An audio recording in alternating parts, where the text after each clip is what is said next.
Hello everyone, I'm Penny Hunsaker, Integrated Nutritional Health Coach with American Health and Wellness Group. And today we're going to continue our series on behavioral eating.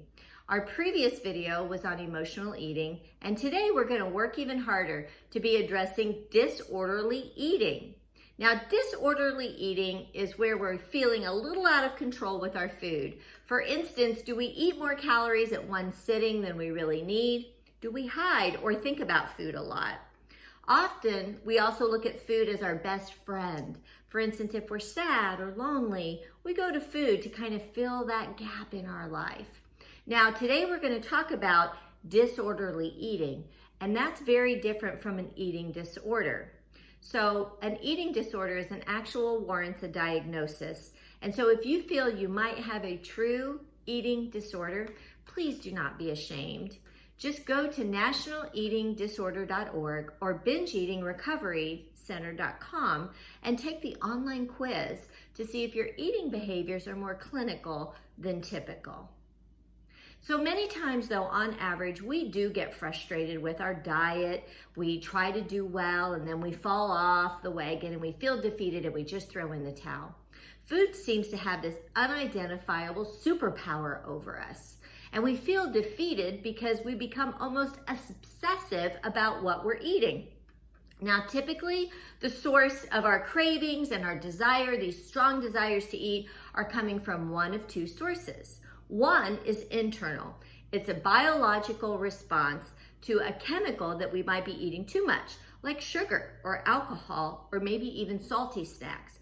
It lights up the reward centers in the brain, and when we don't have it, we really need it, like right now. And your body will actually demand it because we've trained it that way. The second is external. Now, for external reasons, might be, for instance, reasons of lack in our lives in another area. For instance, it could be that we use food to entertain ourselves when we're bored, or we start down saying we're only going to have 3 cookies and we have 4 because we feel sad. And so, for instance, these external reasons are really just the symptoms of craving and not the real problem. So today we're going to talk about both of those triggers, the internal trigger for craving that causes disorderly eating and the external. Now, there's many reasons these factors can happen at the same time. This happens when our mind actually uses food as therapy to solve anger or depression, and it even can come from childhood trauma, a bad marriage, a betrayed close friend or family member. These coping mechanisms can even be passed on through families.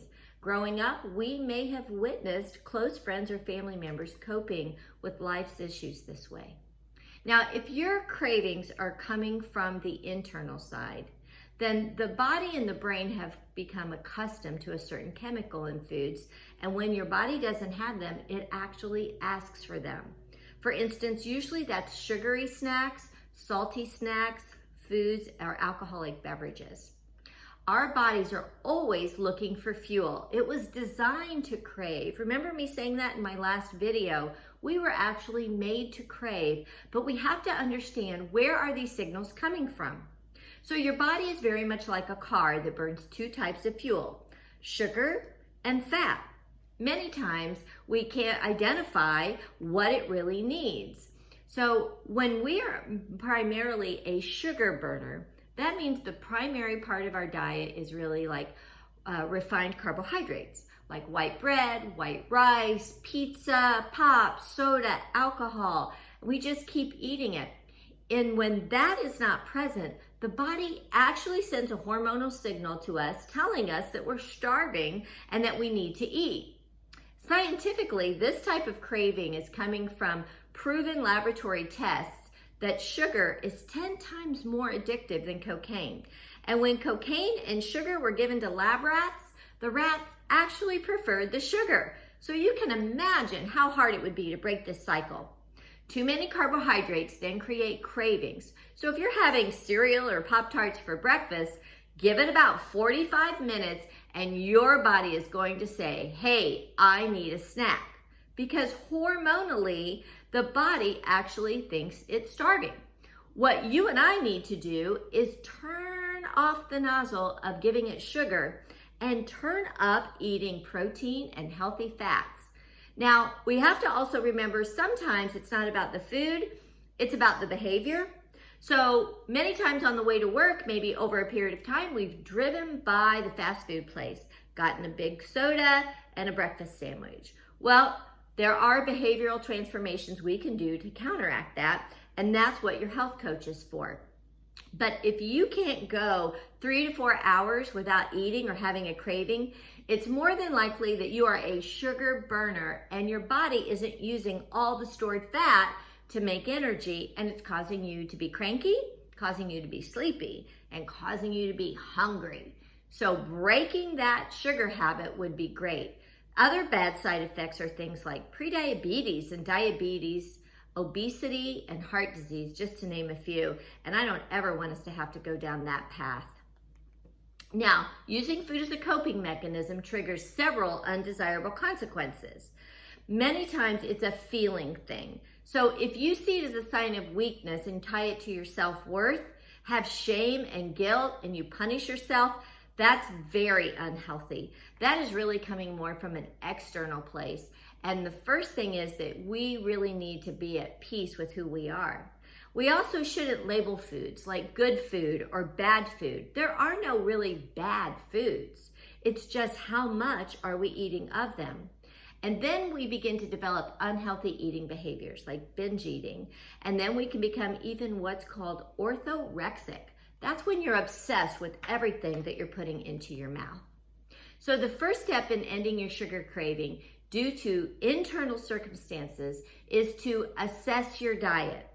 Find out where you can turn back the clock and slow down the cravings. For breakfast, maybe you should have eggs and turkey sausage. For snacks, maybe you should turn more to nuts and seeds.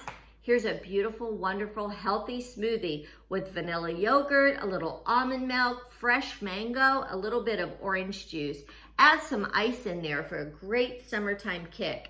One of my favorite snacks is nut butter with either an apple or some carrots. Now, carrots with hummus, for instance, is a very super sweet vegetable. And so those sometimes can bridge us over while we are breaking the cycle of sugar. So next time I'm going to talk about those external circumstances where maybe we've suffered from lack in our circle of life. That might be our career, our relationships, it could be our environment, it could be many different things. Even our finances can cause us to overeat. So join me next time when we continue our series on eating behaviors, how to stop disorderly eating. If you need any help at all, why don't you shoot us an email at healthyme@americanhw.com. Reach out and one of us coaches will reach right back and help you get those food cravings in order. Thanks and have a great evening.